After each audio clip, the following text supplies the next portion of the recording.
First question 32% of 170 plus 48% of 120.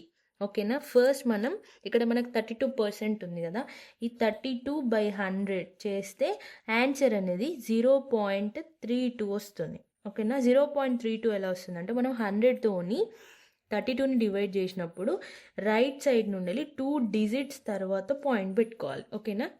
Right side నుండి వెళ్ళి 2 digits తర్వాత పాయింట్ పెట్టుకోవాలి. ఒకవేళ మనం 32ని 1000 తోటి డివైడ్ చేస్తున్నాం అనుకో, అప్పుడు రైట్ సైడ్ నుండి వెళ్ళి 3 డిజిట్స్ తర్వాత పెట్టుకోవాలి. అప్పుడు ఏమొస్తుంది 0.032.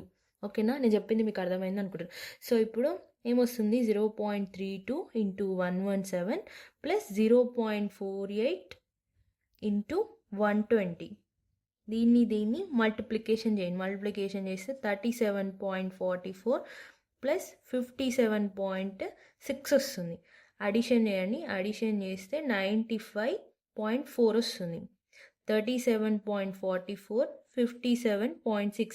ఫస్ట్ దానికి సెకండ్ దానికి పాయింట్ అనేది సేమ్ ప్లేస్లో ఉండాలి. సో ఇక్కడ 4 వస్తుంది. 4 + 6 10 14 15. ఓకేనా. 8. ఇక్కడ 2 డిజిట్స్ తర్వాత పాయింట్ ఉంది కాబట్టి ఇక్కడ కూడా 2 డిజిట్స్ తర్వాత ఉండాలి. సో ఆన్సర్ వచ్చేసి 95.04.